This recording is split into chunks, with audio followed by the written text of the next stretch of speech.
Les amis, bienvenue et merci d'avoir cliqué dans cette vidéo. Je vais vous donner 3 gros conseils aujourd'hui, 3 gros tips sur améliorer vos projets clients. Si vous n'avez pas vu l'épisode 2 et l'épisode 1, je vous les mets dans la description, vous avez les liens. Cette vidéo, elle est sponsorisée par Motion Array. Motion Array, avec qui je travaille depuis longtemps aussi, qui appartient à Artlist. Et on va voir un petit peu comment est-ce que justement j'utilise Motion Array avec mes clients pour des storyboards simplifiés. La première chose sur laquelle je voudrais mettre votre attention, c'est je crois le gros problème de 95% des vidéastes, des cinéastes d'aujourd'hui, c'est que ce sont des prestataires. Vous êtes un prestataire. Et vous devez prendre conscience que vous ne devez plus être prestataire de votre client, mais vous devez être le réalisateur du projet de votre client. Et ça, c'est une très grande différence. Ça commence par un état d'esprit à adopter.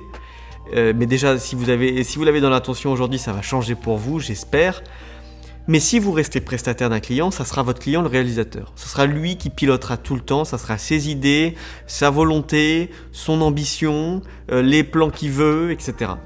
Et ça donne jamais quelque chose qui va vous satisfaire. Vous allez dire oui, c'est cool, je suis content, mais bon, j'aurais bien aimé avoir la main, le lead sur la réalisation, j'aurais aimé vouloir faire ça, je voulais faire ça. Donc vous devez devenir le réalisateur et non plus le prestataire. Arrêtez d'être un prestataire parce que vous n'allez pas progresser, vous n'allez pas évoluer, vous allez rester au même endroit pendant des années, vous allez stagner. Et une des choses qui m'a fait beaucoup évoluer extrêmement vite, c'est ça. C'est que j'ai pris très vite le lead sur mes clients en leur disant écoutez, non, moi ce que je vous propose, ça va être plutôt ça.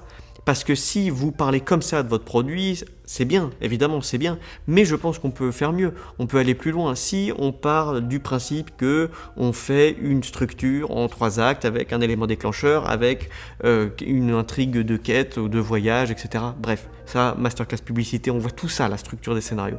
Vous devez proposer ça. Si vous ne le savez pas, vous ne pouvez pas le proposer évidemment, mais vous devez le proposer à vos clients, vous devez être source de proposition, force de proposition, source d'initiative, je vais me mélanger mes mots, pour pouvoir lui faire comprendre que le client, il a affaire à quelqu'un qui s'y connaît. Et qui s'y connaît mieux que lui, parce que c'est votre métier, et c'est vous l'expert, c'est pas le client. Le client, il sait pas, lui, c'est peut-être un responsable marketing qui fait du marketing et qui fait des projets comme ça depuis des années. Certes, il a eu des résultats et c'est super, et tant mieux pour lui, mais là, on parle de vous, et on parle de votre vie, et on parle de vous qui, peut-être que vous allez vous planter la première fois. Vous allez vous planter, il va pas aimer, il va plus vous reprendre, ok, c'est pas grave. Mais au moins vous avez eu l'expérience et voir les fautes que vous avez faites. Comme ça, vous le faites pas au prochain. Et le prochain, il vaudra peut-être 2 fois plus cher que ce client-là. Et vous allez pouvoir du coup lui proposer, je vois cette direction photo-là, non pour la musique, moi j'ai vraiment un type de musique très précis dans mon style, est-ce que ça vous plaît? Mais de toute façon, il va venir parce que votre style, ça lui plaît, tout simplement. Donc c'est ça le plus important, c'est de prendre des initiatives et de choisir vous-même les lieux de tournage aussi, ça c'est important. Typiquement, ok, oui, je comprends, mais ça serait bien si quand même on a un lieu de tournage un peu plus beau, quoi. Après, parce que là, votre usine, c'est pas top, on va peut-être balancer avec des plans, faites-moi confiance, je vais avoir ce qu'il faut.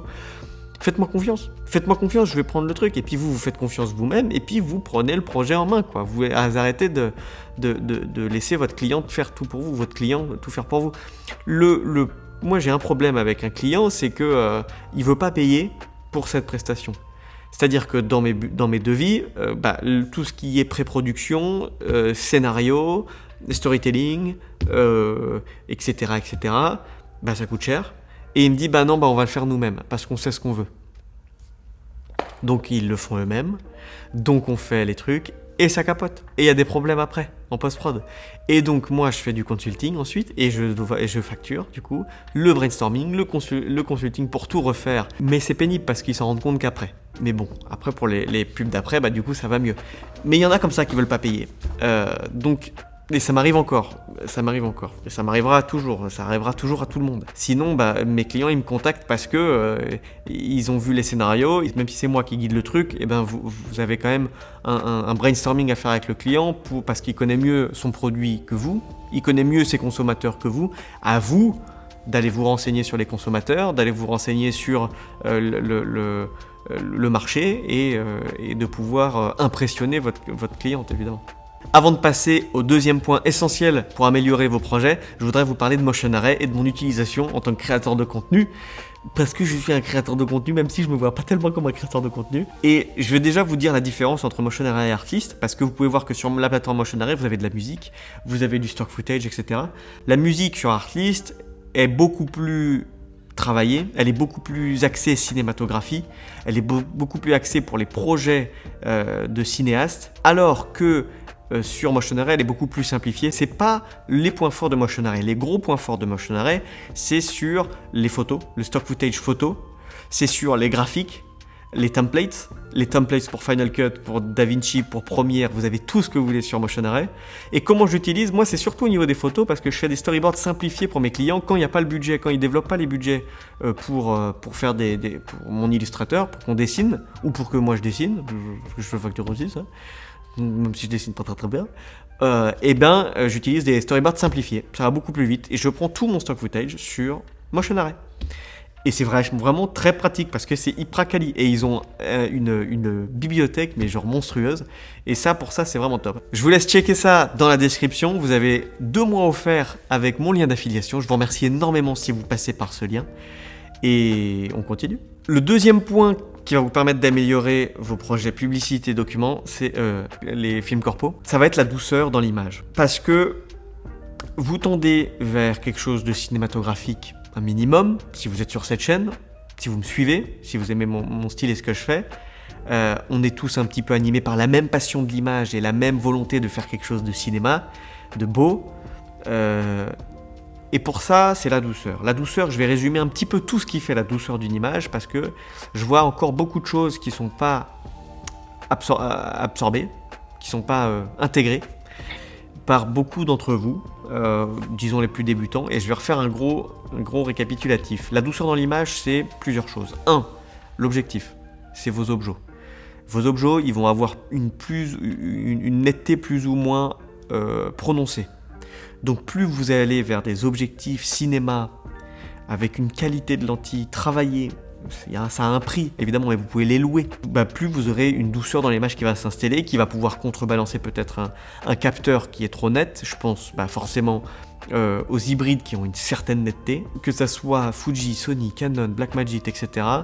Pas Blackmagic. Une netteté dans l'image parce que ce sont des hybrides, ce sont faits pour la photo aussi. Alors que des caméras de cinéma, à l'exception de la Raptor qui est fait et la Komodo qui sont faits plus pour de la pub, pour du broadcast, pour du documentaire, des choses très haut de gamme dans le documentaire, dans la pub, etc. et un tout petit peu moins orienté fiction, à l'exception de Red, c'est vrai que dans le cinéma vous aurez des capteurs très doux. Il y aura moins de netteté. Je pense à la Alexa Mini, LF, etc. La Venice, même la Burano. Tout ça sont des capteurs travaillés beaucoup plus pour de la fiction, pour avoir cette image cinoche. Mais bon, ça va être les objectifs qui vont vraiment faire le taf. À 70%, disons, à 80% de votre image. La deuxième chose, ça va être d'utiliser une direction photo ou des horaires de tournage avec une lumière très douce, le matin très tôt, les levées de soleil, les couchers de soleil, etc.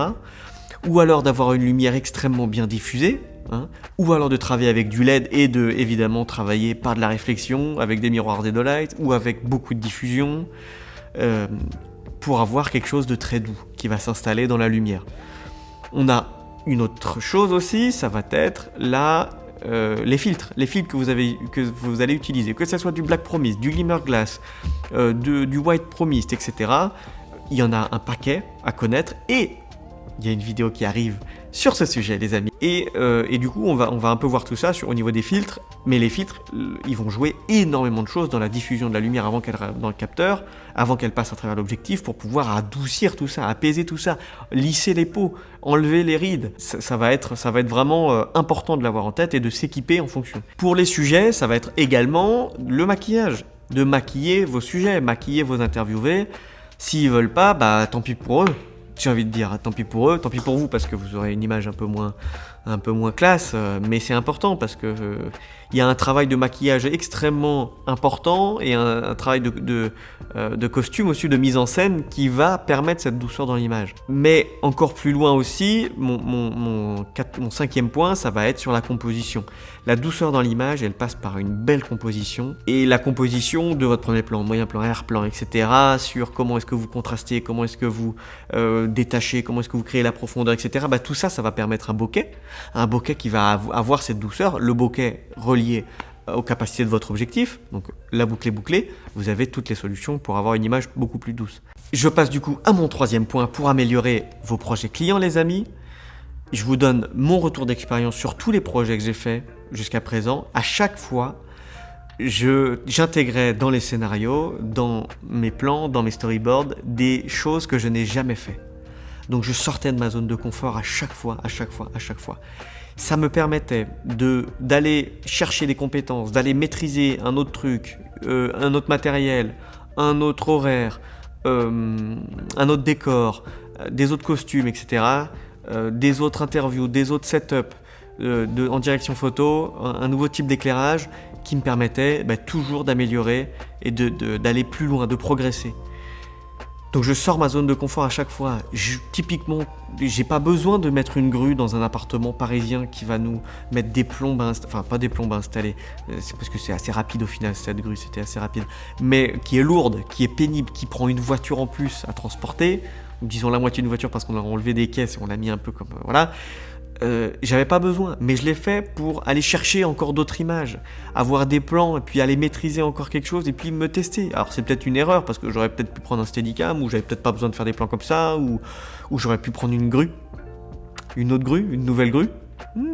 Est-ce qu'il y a une nouvelle grue qui arrive? Je ne sais pas, peut-être. Mais en tout cas, je l'ai fait pour tester. J'ai voulu aller chercher des plans de drone à des 60 km/h parfois, malgré les tempêtes, etc. Mais il me fallait ces images-là et je voulais me dépasser. Je veux à chaque fois me dépasser pour pouvoir aller chercher des plans, aller chercher des images qui vont être waouh. J'avais peut-être pas besoin de créer ces plans avec des paillettes qui tombent en top du gâteau de Candia, ni d'aller chercher cet hôtel-là avec cette direction photo à cet horaire-ci qui nous a coûté 700 € de plus parce qu'on était en retard sur le rangement du matériel dans cet hôtel particulier à Montmartre, une aberration totale. Mais je l'ai fait parce que je savais que ça allait être beau, que ça allait être encore mieux et que j'allais me dépasser, que j'allais sortir de ma zone de confort parce que j'ai jamais tourné dans un hôtel particulier, voilà. Et je vais toujours chercher des lieux que j'ai jamais fait, chercher des compositions que j'ai jamais fait et ça c'est vraiment important. Si vous faites que ce que vous savez faire, il n'y aura rien de waouh. Il n'y aura jamais rien de waouh. Parce que c'est quand vous vous creusez, quand vous allez chercher à l'intérieur de vous des choses difficiles, que vous allez vous dépasser, que ça va être waouh. À chaque fois, c'est comme ça. J'espère que cette vidéo vous a plu, les amis. N'hésitez pas à me le dire dans les commentaires si c'est le cas. N'oubliez pas votre lien Motion Array pour avoir 2 mois gratuits sur votre abonnement. Et je vous dis à très bientôt dans une prochaine vidéo. Prenez soin de vous, je vous aime très fort. Bye bye. 再见